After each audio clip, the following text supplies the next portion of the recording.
gumawa ng petisyon ng kampo ni Vice President Sara Duterte. Petition for certiorari and prohibition.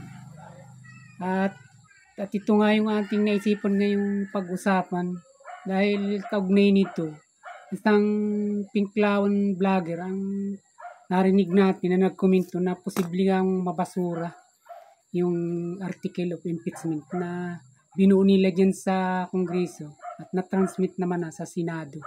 At ito nga, yung hindi ba't marami na rin mga petition yung nakita natin na panood na ito namang isa ay petition for mandamos naman dahil hindi nga ina-action na ng Senado yung article of impeachment nga na ginawa na o nabuo na nila dyan sa Kongreso. Ang ibig sabihin naman itong petition for mandamos ipilitin o iutos na mag-umpisa na ang impeachment trial dahil nga sa sinasabi rin ng saligang batas na o ibig sabihin pag sinabit na madaliin o immediately aksyon na kaagad pagka nasubmit na itong article of impeachment yan sa Senado. At dito nga marami pa rin tayong mga naririnig na o napapanood ng mga loyalista vloggers na nagsasabi na kinakabahan na si Sara Duterte dahil nga sa talagang meron itong kasalanan. Kaya ngayon ito, gumawa nga ng petition yung kampo nito, yung mga abogado nito para i-TRO ng Supreme Court itong impeachment proceeding na napipinto nga niyang gawin sa Senado. At siyempre yan ang pag-uusapan natin ngayon. Magandang araw po sa inyong lahat. Sa mansulo ka ng Pinas naroroon, sumatin ang pagpapala. Nagpupugay pong muli sa makatang tambay ng puhunan ni Logic ng Buhay. Pa-subscribe kung hindi ka pa nakakapag-subscribe. Panoorin mo na rin. Okay. Na-curious tayo dun sa sinabi nitong pinklawan vlogger na ito. Ang isipin siya nga may sabi na gusto rin naman talaga ma-impeach si Vice President Sara Duterte. At siyempre pinklawan nga ito, hindi naman ito DDS.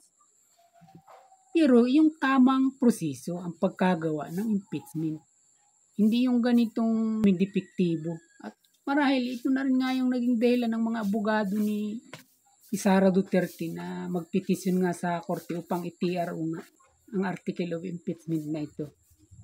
Dahil ito ang pagkakasabi ng abogadong ito na pinklawan. Ako talaga naging interesado rito dahil ito talaga yung nangyari. Dahil nakasubaybay rin tayo sa ginagawang ito ng Kongreso, di ba, ng Quadcom. At yung committee ni Congressman Chua na good governance and public accountability. Doon nga ito hango itong mga article of impeachment na ito na nabuo na nga nila dyan. Pakinggan nyo to. Hindi yung proper committee archive kasi mayroon na silang sinampa na pang-apat na complaint. So, ibig sabihin ko, pag dinismiss nila, ibig sabihin, hindi na sila pwede makapagsampa ulit ng bagong complaint ng impeachment. Yan lang po ibig sabihin. Dito makikita mo sa paragraph 5, sinabi ito. No impeachment proceedings can be initiated against the same official within more than 1 year. Not within a period of 1 year. So ngayon, kung tinanggap nila sa House, diniscuss nila at nagboto-boto sila na ibasura papunta sa archive, ibig sabihin dinismiss nila. At kung dinismiss nila, kinikilala nila na complaint yun. At kung kinikilala nila complaint at binigyan nila ng proseso sa pamamagitan ng pagboto-boto, ay initiated na yun. Initiated na ang proceedings.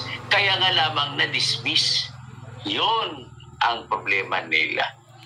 So, okay? So, ito yung pinili ko tinandaan ng mga pinunto niya rito. Kasi nga, hindi ba tatlo yung impeachment complaint na naihain nga dyan sa Kongreso? Yung naipile nila dyan. Yung una December 2. Ito yung grupo ni dating Senador Leila de Lima. At December 4, ito naman yung grupo ng Makabayan Black o sila Congressman Franz Castro at saka sila Congresswoman Arlene Brusas. At itong ikatlo naman, December 19 yun, grupo naman ng kaparian. Ito yung pinapaliwanag niya dito. Na itong 3 impeachment complaint na ito, baka binirepika. Kumbaga ay nanumpa yung mga naghain nito, yung nagfile nito. Nanumpa na alam nila yung kasong yun at ganun yung mga proseso. Kailangan kasi kailangan alam mo yung ikinakaso mo, hindi yung talagang binasa mo, alam mo yung kahulugan, yung inirereklamo mo, kung ano man ito. Ang nangyari, itong 3 impeachment complaint na ito, pinagbutuhan nila. At pagkatapos, hindi para sabihin mo yun yung pirmahan ng 250 ng mga congressman para maging isang ganap nang ma-impeach ang pangalawang pangulo. Bagos, pinagbutuhan na nila na ilagay sa archive. Yung archive, yung sinabi nga nito kanina ng abogadong vlogger na ito. Di para itinago mo na yun o nasa isang cabinet na o hindi na pwedeng gamitin. O sa maikling salita, tinismiss nyo yung 3 na-verify na inipile na yun na kaso ng impeachment para sa pangalawang pangulo. Ito yung sinasabi niya. At ngayon, yung binuo nilang ika-4 na mga dyan sa kongreso, at yun ang pinagtibay nila. At yun nga, doon na nila pinapirma yung mahigit 200 congressman na pagkatas makapirma nun, ini-transmit na nga sa Senado. Yun yung nangyari dito. Gayong sinasabi naman ng abogadong Pinklaon na ito, labag yun sa batas dahil lilitaw dun parang ang dami mo ng impeachment na inipile samantalang sa loob ng isang taon, isang beses ka lang dapat na maghahain ng impeachment sa isang opisyal. Ang katwiran ni Congresswoman Listro at napanood ko rin ito, yun naman daw pinirma nilang yun, yung ika-4 na impeachment. Ayun na yun din yung mga laman naman kung ano yung naroon sa 3 naunang inihain na impeachment, yun din naman daw yung laman nung ika-4. Kaya doon na lang pinag-isa na lang nila sa ika-4 na yun. Ang problema, ang mahalaga rito, nakasama sa proseso, kailangan ipapabasa mo lalong-lalo doon sa paperman, mga congressman, kung ano yung pinipirmahan nila. Palusot na naman ulit nga rito ni Congresswoman Listro, alam na rin naman ang isyong ito dahil ito nga ay sa Quadcom inimbestigan at marami na rin ang mga nakakaalam nito. Hindi nga ganun ang proseso. Ang mahalaga rito, babasahin ng mga pipirma kung ano yung reklamo na kaya sila sumasangay na pirmahan ito.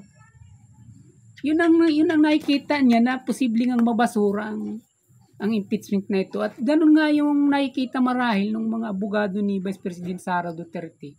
Kaya nga ito naghain ng petition for certiorari. Ang layon nga nito silipin o ITR o ang impeachment article na ito na nais nga nila na simulan na dyan sa Senado. Na parang sa kagustuhan nila na mapabilis yung kanilang paghahabol, nakalimutan na nila kahit sila puro mahusay naman at may mga abogado naman, yung talagang natural na proseso nito na dapat ay ginagawa. Hindi naman pipwede na dahil puro palusot ka lamang iyon na. Paano naman yung mga tao na naghahabol? Kailangan hindi ito dapat minamadali dahil sabi nga hindi naman ito basta lamang appointees na ini-impeach ninyo, kundi ito ay halal ng tao. At pagkatapos ganito lamang na minamadali ninyo. Ito ay pinagbubuhusan ng pansin. Hindi yung ganitong madali. Kitang-kita naman natin na February 5, binuo yung ika-4 na impeachment complaint na yun. Tapos doon din nagpirmahan yung mga congressman, yung mahigit 200 congressman. Ibig sabihin, makikita mo na nagmamadali talaga sila. Kaya ito, may mga butas tuloy na nalika yung kanilang mga ginawang yun para sa impeachment ng pangalawang pangulo. At katulad nga na sinasabi nitong abogadong ito, dilawan siya at gusto rin nga niya na ma-impeach pero yung tama naman proseso. Hindi yung kanitong kulang-kulang at sablay-sablay basta na lamang tatanggapin natin. Pinuto ito ng tao. Ginastusan ito ng milyong-milyong halaga ng pumili para lang tayo pumili ng pangulo at ng pangalawang pangulo. Tapos ganito lamang yung gagawin. Hindi ba?